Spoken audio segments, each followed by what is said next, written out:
Lecture du livre de Ellen G. White, intitulé L'histoire de la rédemption. Chapitre 14. Les enfants d'Israël. Ce chapitre est basé sur Genèse chapitre 37 et chapitre 39 et chapitre 41 à 48 et sur Exode chapitre 11 versets 1 à 4. Joseph prêtait l'oreille aux instructions de son père et craignait l'Éternel. Il obéissait plus que tous ses frères aux bons enseignements de son père.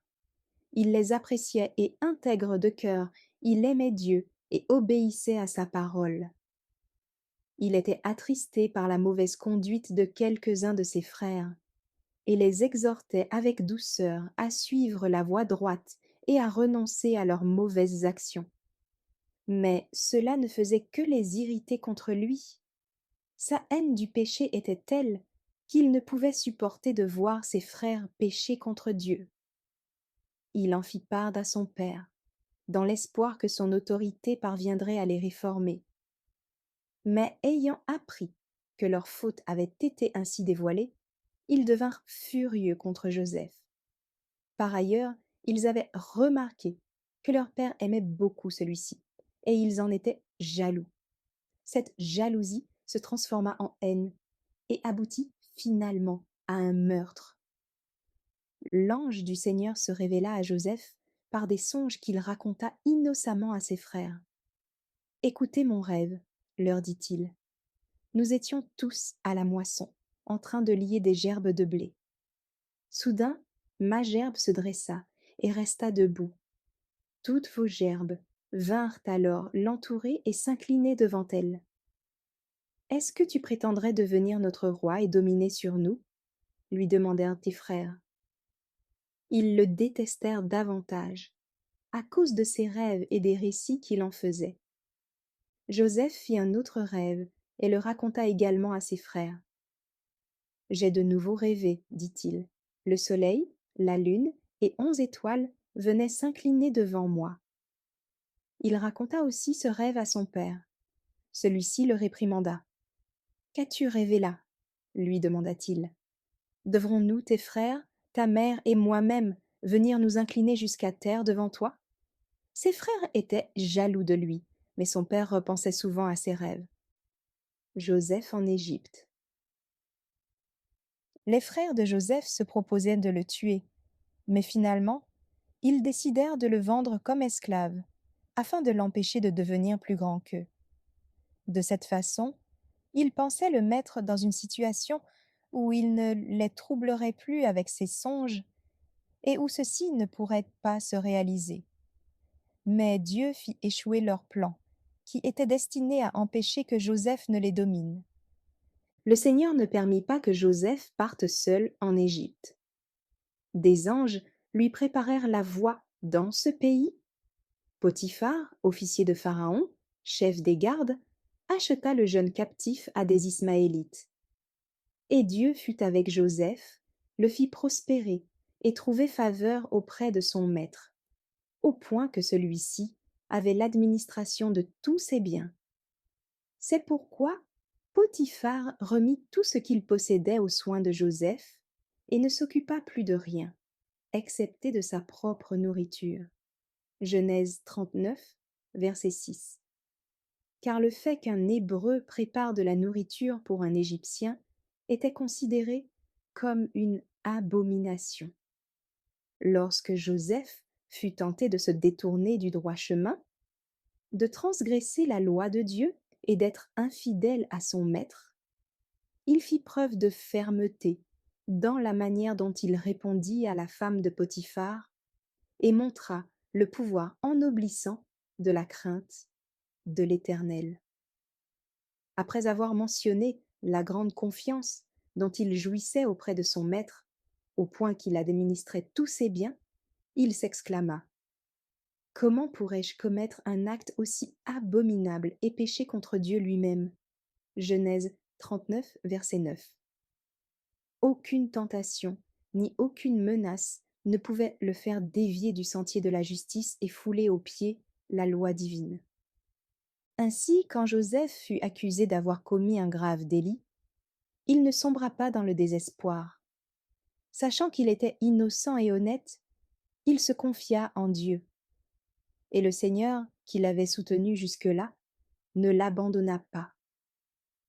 Il fut enfermé dans une prison obscure, et on le mit au fer. Cependant, l'Éternel changea son épreuve en bénédiction. En effet, il lui fit trouver grâce auprès du chef de la prison, si bien que Joseph ne tarda pas à être chargé de surveiller tous les prisonniers. Nous avons ici un exemple destiné à toutes les générations qui devaient se succéder sur la terre. Bien que les humains soient exposés aux tentations, ils doivent toujours se souvenir qu'ils ont un moyen de défense à leur disposition, et que s'ils ne sont pas protégés, ce sera leur faute.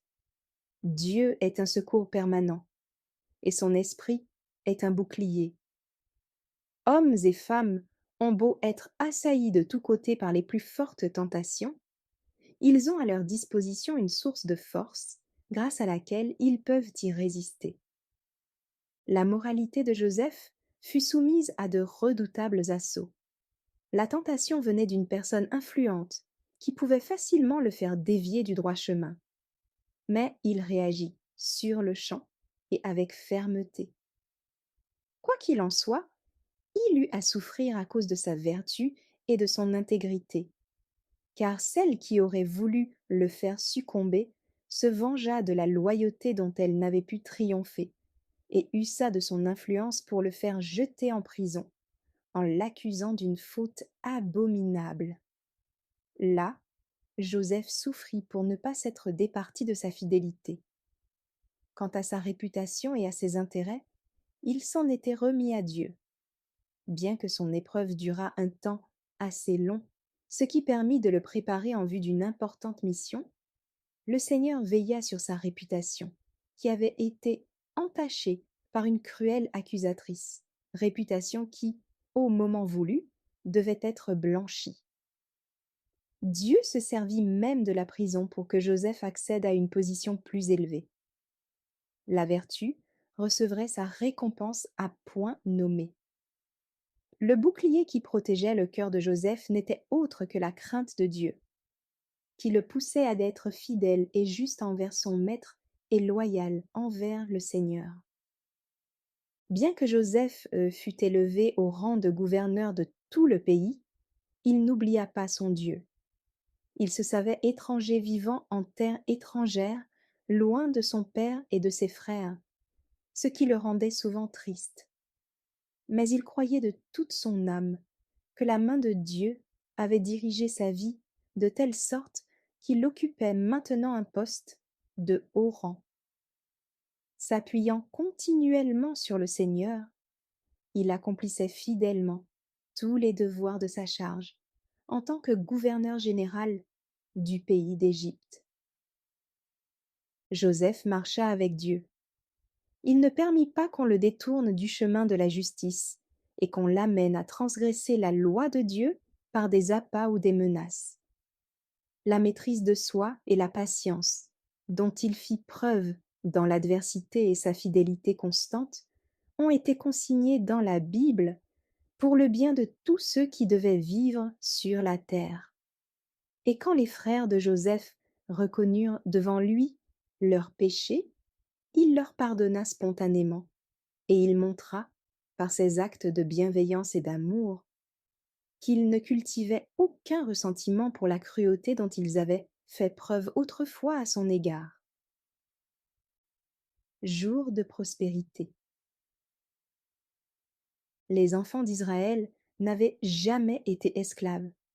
Il ne leur était jamais arrivé de vendre leur bétail, leurs terres, ni de se vendre eux-mêmes à Pharaon pour obtenir de la nourriture, comme de nombreux Égyptiens l'avaient fait. À cause des services que Joseph avait rendus à l'Égypte, on avait mis à la disposition des Israélites une partie du pays où ils étaient autorisés à résider, eux et leur bétail. Pharaon appréciait la sagesse dont Joseph témoignait dans l'administration de tout ce qui concernait son royaume, et notamment les prévisions qu'il avait faites en vue de la famine qui devait sévir en Égypte.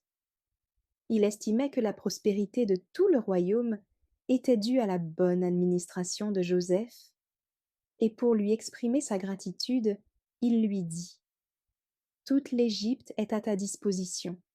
Choisis le meilleur endroit du pays pour les y installer, les Hébreux. Ils peuvent très bien s'installer dans la région de Goshen. Et si tu estimes qu'il y a parmi eux des hommes compétents, désigne-les comme responsables de mes propres troupeaux.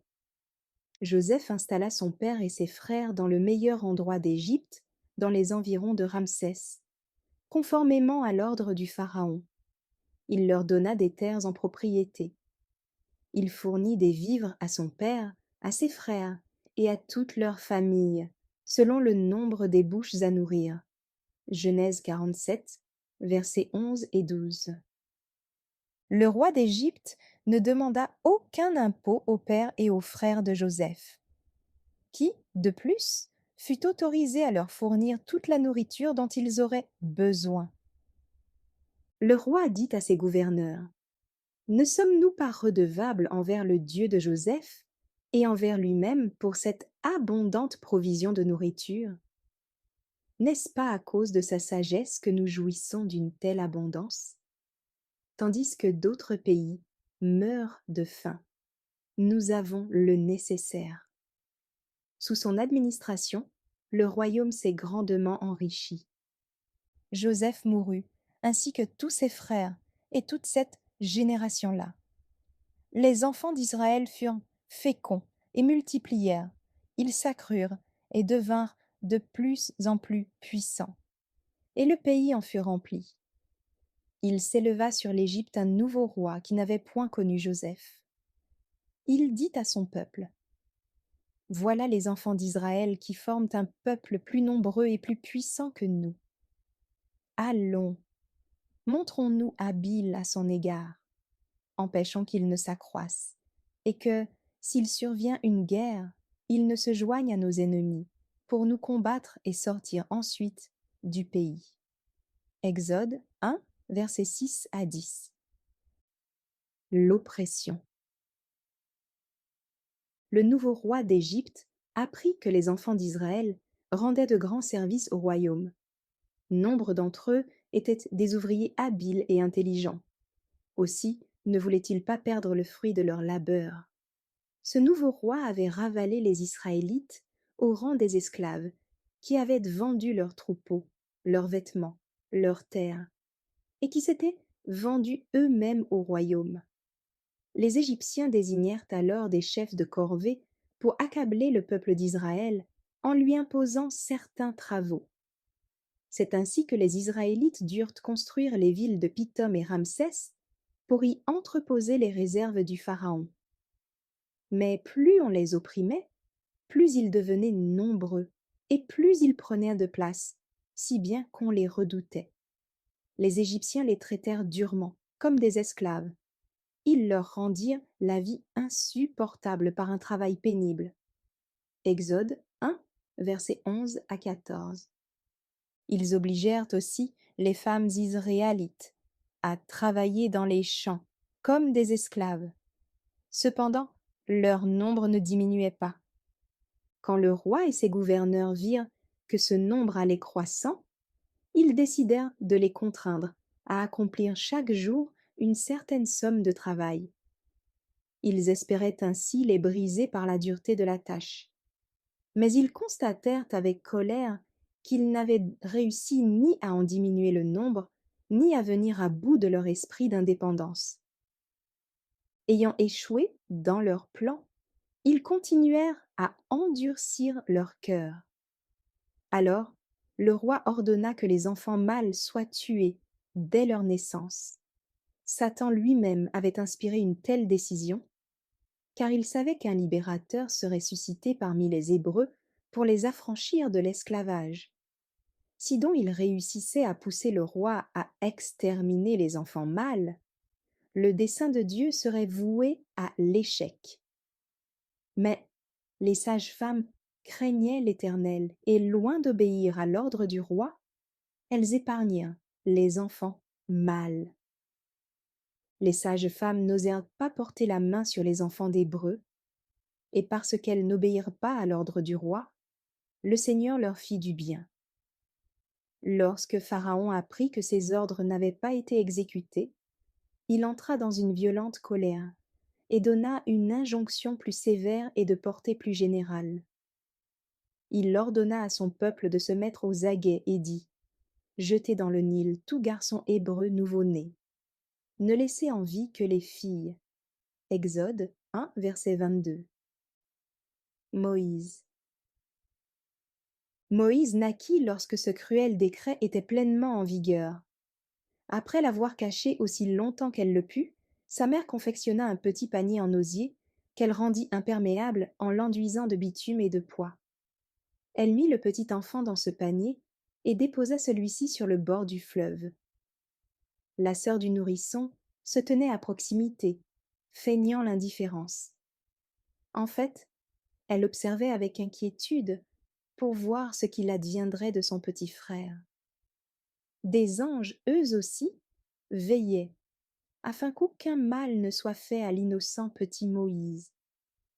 Celui-ci avait été placé là par une mère pleine d'affection qui l'avait confié à la garde du Seigneur par des prières ferventes mêlées de larmes. Ces anges dirigèrent les pas de la fille de Pharaon vers le fleuve, près de l'endroit où avait été déposé l'innocent enfant étranger.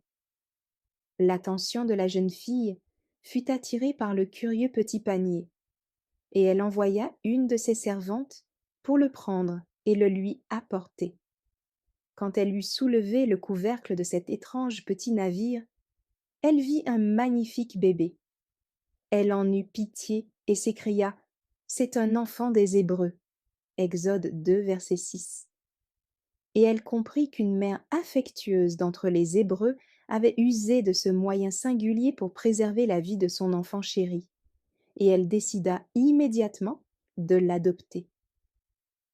Alors, la sœur de l'enfant demanda à la princesse: Dois-je aller te chercher une nourrice chez les Hébreux pour qu'elle allaite l'enfant? Oui, répondit-elle. Exode 2, versets 6 à 8. La sœur du petit enfant courut avec joie auprès de sa mère pour lui faire part de la bonne nouvelle, et la conduisit sur-le-champ auprès de la fille de Pharaon. Et le nourrisson fut confié à sa mère qui l'allaita. De plus, elle fut généreusement rétribuée pour avoir servi de nourrice à son propre fils.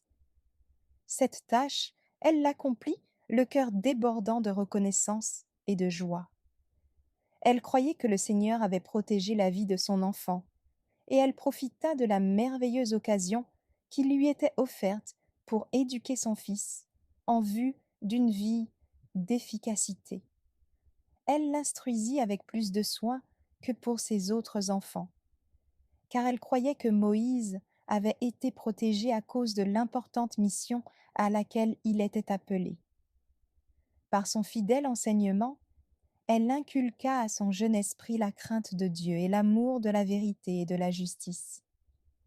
La mère de Moïse n'arrêta pas là ses efforts, mais elle pria Dieu avec ferveur afin que son fils soit préservé de toute influence mauvaise. Elle lui apprit à s'incliner devant l'Éternel, à le prier, lui, le Dieu vivant, car lui seul pouvait l'entendre et venir à son aide en cas de besoin. Elle chercha à lui faire comprendre les dangers de l'idolâtrie, car elle savait qu'il allait être bientôt privé de son influence et laissé à sa royale mère adoptive, et que par conséquent, il serait soumis à une foule d'autres influences destinées à le faire douter de l'existence du Créateur des cieux et de la terre.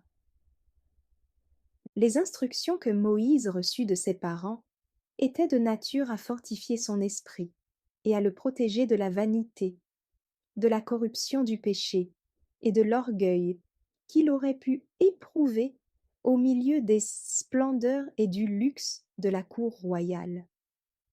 Il avait un esprit lucide et un cœur intelligent, et l'influence religieuse dont il a bénéficié pendant son enfance ne s'effaça jamais. Sa mère le garda auprès d'elle aussi longtemps qu'elle le put, mais elle dut s'en séparer quand il eut atteint l'âge de 12 ans. Il devint alors le fils de la princesse d'Égypte. Les plans de Satan avaient échoué. En poussant Pharaon à exterminer les enfants mâles, il croyait pouvoir réduire à néant le dessein de Dieu et faire mourir celui que le Seigneur voulait susciter pour délivrer son peuple.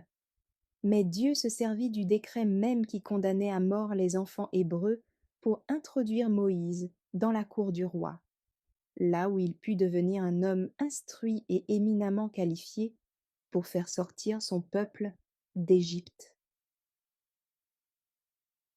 Pharaon espérait bien faire monter sur le trône son petit-fils adoptif. Il l'avait formé de manière qu'il prenne le commandement des armées d'Égypte et les mène au combat. Moïse était très estimé des armées de Pharaon. Son prestige venait de ce qu'il faisait la guerre de main de maître. Moïse fut instruit dans toute la sagesse des Égyptiens, et il était puissant en parole et en œuvre. Acte 7, verset 22. Les Égyptiens considéraient Moïse comme un homme remarquable. La préparation d'un chef. Des anges firent savoir à Moïse que Dieu l'avait choisi pour qu'il délivre les enfants d'Israël. Ils informèrent également les anciens d'Israël que le jour de leur libération était proche, et que le Seigneur se servirait de Moïse pour accomplir cette œuvre. Moïse croyait que les enfants d'Israël seraient libérés par la force des armes, que lui-même prendrait la tête de l'armée des Hébreux pour faire la guerre aux armées de l'Égypte, et qu'il libérerait ainsi ses frères de l'esclavage. Dans cette perspective, il mit un frein à ses affections, pour qu'il se s'attache pas trop à sa mère adoptive et à Pharaon, et afin qu'il se sente plus libre d'accomplir la volonté divine. Le Seigneur préserva Moïse des influences corruptrices qui l'entouraient. Jamais il n'oublia les principes de vérité que ses parents pieux lui avaient enseignés dans sa jeunesse. Et lorsqu'il avait particulièrement besoin d'être protégé des influences perverses qui se faisaient sentir à la cour du roi, les enseignements qui lui avaient été inculqués dans son enfance portaient leurs fruits. Il craignait Dieu. Son amour pour ses frères était si grand, et il respectait tellement la foi hébraïque qu'il ne cachait pas ses origines pour avoir l'honneur d'être un héritier de la famille royale. Quand Moïse fut âgé de 40 ans, il alla voir ses frères de race. Il fut témoin des corvées qui leur étaient imposées. Soudain, il aperçut un Égyptien en train de frapper un de ses frères hébreux. Moïse regarda tout autour de lui et ne vit personne.